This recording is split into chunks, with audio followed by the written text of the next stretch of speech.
Salutations. Let's get into something right now that is currently popular, part of the pop culture right now, but it also goes back into ancient history, which is, of course, what I want us to explore. There's much to be learned here. So what's the pop culture thing? The Rings of Power.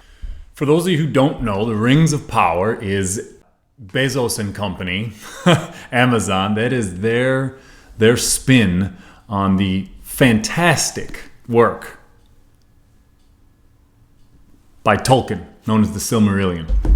By the way, I'm trying a new setup here. You'll have to let me know what you think. The Silmarillion is really an excellent read. It does not read like a normal story, though, so maybe it's not for everyone. It reads like a religious book, which it kind of is, actually. That's one of the reasons why I think it's fantastic, and that's one of the reasons why I think the bastardization of it is really unfortunate. You take a look at that word bastardize. What does that mean? Well, it means, taken away from its origins, right? Separated from its father, if you will, right? That's what they've done. I mean, that's what the dark forces do, right? They're not really particularly good at creating things. They take things that have already been created and they bastardize them. We can see this in holy books throughout the world. We can see it just everywhere. But let's find the good. That's what we're after, isn't it? Finding the good among the refuse. Galadriel, Lady of Light. Unfortunately, she was turned into something other than a Lady of Light in this series. Takes it rather seriously when a small boy sinks her paper boat. What can I say? Maybe she grows and evolves as the series goes on. One can hope, right? I don't know what's going to happen with that. But, there are some other things that are really worth decoding. Like, for example, elves. Tolkien had said, this is not fiction. This is just another way of telling you what actually happened. Very, very interesting. I'm paraphrasing, of course. He said it much more eloquently than that. But the bottom line was, this isn't just some made-up story. There's truth woven into this. The man himself made a statement to that effect. Let's break some of it down. What could an elf be, right? You just think about the phonetics of it. Elf, elf, elf. What would the letters be?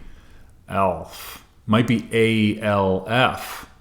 What would an A-L-F stand for us? Well, I remember there used to be a show called Alf. What did ALF stand for? Alien life form. Yes, for those of you who remember. So maybe the elves came here in a ship. Because after all, that's what Tolkien's describing, isn't he? He's talking about these creatures that don't die of old age, coming from one place to another on ships. Kind of neat. Something to think about. They're all quite pale. In spite of whatever pigmentation Amazon and company might want to give these elves, in their modern, CRT compliant version of the Silmarillion. If you think about it, like just from a biological standpoint, a creature that's going to be fair skinned, like to a man, every single one of them fair skinned, except for maybe the elves that are living underground. Now we're talking about a different race now, aren't we? Right? Why are they pale? Could it be because of their time in ships going from place to place, star to star? Again, in the Silmarillion, Tolkien talks about how for the longest time the elves were living just under the light of the stars. There was no sun or moon available to them. It's very interesting. Now, another thing that Tolkien had said later on in his life when he was being interviewed was that he does not see a Sauron, right? I'm presuming, by the way, that all of y'all are familiar with some of this Lord of the Rings stuff. Otherwise, you have no idea what I'm talking about. And for that, I'm sorry. But, I'm trying to keep these videos short. So he said, I do not see a Sauron nowadays, but I do see many little Sarumans. And if you read the books, Lord of the Rings in particular, The Return of the King, all the way to the end, you understand that Saruman actually is the character that brings the darkness of that age into our age, into our contemporary age. The things that Sauron was doing in the Shire. Yes, for those of you who have only seen the movie, Sauron does not die on top of the Tower of Orthanc.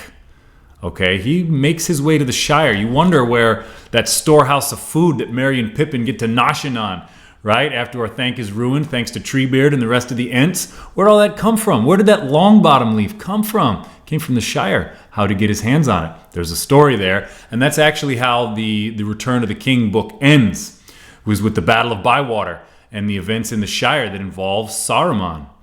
And it's really quite eye-opening because what Saruman was doing in the Shire at that time, it mirrors what we have now, and it actually neatly points to how we got to where we are now. It's really enlightening stuff, very thought-provoking. If you're not familiar, I encourage you, go back and read those books. Handle the fact that there's 1,000 names that you can't pronounce nor remember. That's not the point. There's some serious gems in there. A lot of thought-provoking stuff. Anyway, I said the Silmarillion was kind of religious, and if you take a look at this page here, from the Silmarillion. I'm not going to read it here. You read it for yourself. You go ahead and pause it and read it for yourself. And inspiring stuff. I mean, I understand why Bezos and Amazon can't keep their fingers off of it because, you know, they've got to darken this for people so that no one thinks to go back and read this. Like, oh, I already saw the Rings of Power. I get it. You know, I mean, that's how they do, right? I saw the movie, right? And meanwhile, the book is what's really got the gems in it. Over and over, I see this. So, you know, I just showed you a page where he talks about the supreme deity, Eru, Iluvatar, God. Okay, let's take a quick look at the enemies, right? The forces of darkness. Who do we got? Melkor. Let's take a look at Melkor for a hot second there. Also known as Morgoth, by the way. So Melkor and Morgoth, you know, just playing with those letters, that's really interesting. It's not very far from Moloch, actually. I wonder what Tolkien had in mind. You know, he was a language guy. Tolkien was a word guy. Oh, yes. Something to consider. The cult of Melkor, of course, was promising immortality. It severed man from his true history. That's really the drama that you see being played out toward the end of the book. I mean, there's all kinds of interesting things that happen throughout the course of the Silmarillion, and I presume in the series, there's a lot of very interesting things. But the most interesting part, the most powerful and relevant part of the whole Silmarillion is really the fall of Numenor. Because Numenor was that kingdom, that high kingdom of mankind. It was raised up by the gods and brought down by God himself because of the sacrilege that they were participating in. Which, you know, I'm not going to ruin the series and I'm not going to ruin the book. Worth reading. We may be on a similar path. Anyway, Melkor used promises of immortality, the escape from death, and severing man from his true history. If you read it, you'll see this. It's phenomenal because that's what's going on now. Think of the lures, the lure for the powerful. You don't want to die like these schmucks. Let's avoid death. Let's fight death. Let's do life extension technologies, upload your brain to the metaverse, right? Avoidance of death. That's what's motivating a lot of these fellas doing the things that they're doing. Okay? It's the same carrot being dangled. Severing from their true history. Right? I don't need to explain that. Anyone who knows what's been going on in the schools and in the media and so on and so forth, like, yeah, they're trying to sever our true history and change it, you know. What is that, 1619 project, these ridiculous commie project that they got going on. It's about keeping us severed from our true history, knowing what we are and where we come from. It's just phenomenal. You guys have got to read this book if you're into this series. So, again, the Numenor thing, the high kingdom of men, this is worth returning to and turning the spotlight on for a moment, because if you take a look here, you'll see, and I'll let you again read Tolkien's own words, but he's talking about the downfall of Numenor and the language that's used by people who are talking about it after the fact, and saying how, you know, the people don't talk about how Numenor sank. They have these other words for it. And one of those other words for that land that sank below the waves is Atalante. Does that make any bells go off? I mean, because sure, my ears are definitely ringing. Atalante, a kingdom of men with high splendor that was out in the ocean, and then because they were misbehaving on a fundamental level and called down divine judgment, is now, thanks to fire and water, under the waves. Man, we've heard similar stories, haven't we? So now some could just say, yeah, this is Tolkien. You know, he's just kind of taking that Atlantis thing and kind of just running with it in his own fictional world. I don't believe that that's the case. I see no evidence for that being the case. This is a student of history and language, and he was trying to share things with us. Okay, you understand that in other parts of the world, the idea of Atlantis being a sunken continent that was in the Atlantic Ocean, that's not crazy to them at all. It's just over here where the control paradigm is like so fierce that's like, a conspiracy theory, right? I mean, it's remarkable. If you ever get outside of this American bubble here, I shouldn't even say American, United States bubble, you'd be amazed at what people think is totally reasonable to entertain as far as like what happened in ancient history. Thought police, big time over here. So, something to look into there. Tolkien was a wise man, and he peppered a lot of things in his book. So don't let this televised Rings of Power distract you from the real gems that man tried to give you before these ridiculous pacifiers were tossed out, and every single one of us has got one in our pocket now. Okay, they'll keep you pacified, but they may not enlighten. The Lord of the Rings is not religious, but it's inspiring, it's moral, hence the bastardization, because it really has a lot to offer us. All right, you compare Tolkien to another writer that is celebrated nowadays, George R.R. Martin. This is the man that brought us the Game of Thrones series. Violent, savage, disgusting. I am not shy when it comes to violence and savagery, but it's got to be appropriate. It's got to be warranted. The books, which I have read several, and the series, gruesome, nasty, and I'm trying to think to myself, because this man fancies himself, some type of successor to Tolkien. All he's doing is writing about the society of Mordor. You ever read the books or watch the movie Lord of the Rings, and you're like, man, all of these evil men fighting for Sauron, like, where did they come from? Now you know. Okay, you want to know who these people are and where they come from and how they get down, how they treat each other? You read the Game of Thrones series, and I'm not even going to speak of the things that happen in these books because they're just that awful. I don't want it to come out of my mouth. That's the society of Mordor. Okay, you curious about who Sauron's buddies are? Read Martin's books, you'll understand. That's the society of Mordor. That is those awful, godless people running around being savages. Okay, in the truest sense. People called Native Americans savages. No. Savage, like without a moral code savage. Disgusting. I have nothing good to say about it except that it was well-written savagery.